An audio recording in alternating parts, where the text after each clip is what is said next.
Practice paper 5 19 जनवरी 2026 को human physiology syllabus भी उसमें इंक्लूडेड है। Breathing and exchange of gases के कुछ इंपॉर्टेंट कंसेप्ट्स। तो पहला, ऑक्सी हीमोग्लोबिन डिसोसिएशन कर्व का राइट शिफ्ट। राइट शिफ्ट का मतलब है हीमोग्लोबिन की एफिनिटी ऑक्सीजन के लिए कम हो जाना। इसीलिए अगर आप कर्व बनाएं और उस कर्व के राइट में एक और कर्व बनाएं तो आप ये देखेंगे कि सेम पार्शियल प्रेशर पे ऑक्सीजन के कम हीमोग्लोबिन की सैचुरेशन हो रही है। इसका मतलब ज्यादा ऑक्सीजन अनलोड हो रही है हीमोग्लोबिन से। इसका मतलब हीमोग्लोबिन की एफिनिटी ऑक्सीजन के लिए कम हो गई है। ऐसा होता है टिश्यूज में। टिश्यूज में जहां पर मेटाबॉलिज्म चल रहा है वहां कार्बन डाइऑक्साइड प्रोड्यूस हो रही है, वहां टेम्परेचर ज्यादा है, पीएच कम है। ऐसे कंडीशंस में हीमोग्लोबिन पर असर आता है, उसकी एफिनिटी कम होती है, कर्व राइट में शिफ्ट होता है और जितनी जरूरत होती है टिश्यू को उतना उसको ऑक्सीजन वहां पर डिलीवर हो जाती है अंडर नॉर्मल फिजियोलॉजिकल कंडीशंस। सो पहला कंसेप्ट तो ये है। दूसरा concept carbonic anhydrase. Carbonic anhydrase RBCs में बहुत ज्यादा है, प्लाज्मा में कम है।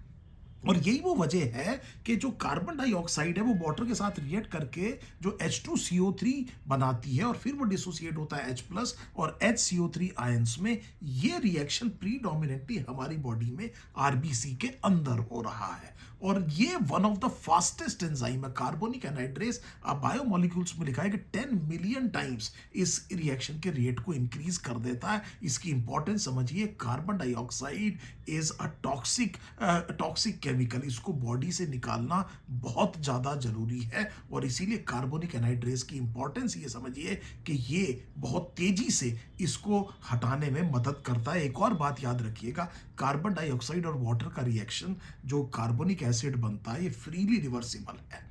इसमें फ्री एनर्जी चेंज बहुत ज्यादा नहीं है और दोनों के दोनों डायरेक्शन सेम एंजाइम कैटालाइज करता है जो कि कार्बोनिक एनहाइड्रेस है। इसीलिए ली शैटलियर प्रिंसिपल लगेगा। इसकी डायरेक्शन ये रहेगी कि जब तक CO2 और वाटर की कंसंट्रेशन H2CO3 से ज्यादा होगी ये फॉरवर्ड डायरेक्शन रहेगा। इसीलिए बाइकार्बोनेट को हटा दिया जाता है आरबीसी से और उसे प्लाज्मा में भेज दिया जाता है ताकि वो इकट्ठा ना हो पाए और टिश्यूज पर ये रिएक्शन फॉरवर्ड डायरेक्शन में चले। अगला जो है वो न्यूमोटैक्सिक सेंटर पे है। न्यूमोटैक्सिक सेंटर जो है वो सिग्नल भेजता है रिदम सेंटर को। रिदम सेंटर मेडुला ओब्लंगाटा में डॉर्सल ग्रुप को कहते हैं और इंस्पिरेशन पे रैंप लगाता है।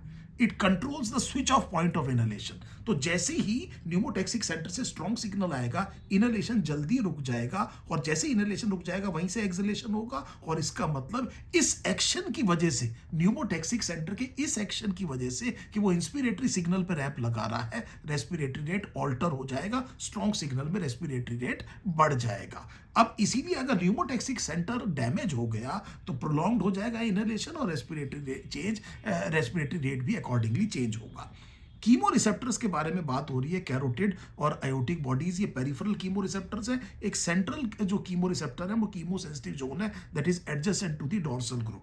दे are sensitive to changes in carbon dioxide much more than oxygen. बड़ी सिंपल बात है। अभी थोड़ी देर पहले मैं आपसे कह रहा था कि कार्बन डाइऑक्साइड टॉक्सिक है। किस तरह से टॉक्सिक है? कार्बन डाइऑक्साइड पानी में बड़ी आसानी से डिसॉल्व हो जाती है, ऑक्सीजन से 20 से 25 गुना ज्यादा सॉल्यूबल है और ये बनाएगी वाटर के साथ जुड़ करके H2CO3 और वो डिसोसिएट होकर के H+ आयन इकट्ठा होता है और negative log of H+ ion को पीएच कहते हैं। और प्रॉब्लम ये है कि CO2 अगर ज्यादा हुई तो ब्लड की पीएच कम हो जाएगी, एसिडोसिस हो जाएगा और वो जान के लिए खतरनाक हो सकता है। तो ये जो CO2 हटाने की बात हो रही है, CO2 के लिए सेंसिटिविटी ज्यादा है, वो एक्चुअली जरूरत ये है कि बॉडी कोशिश कर रही है कि ब्लड की पीएच को प्रॉपरली मेंटेन करे। इसलिए बहुत जरूरी है कि ये प्राइमरीली रिस्पॉन्ड करे CO2 को।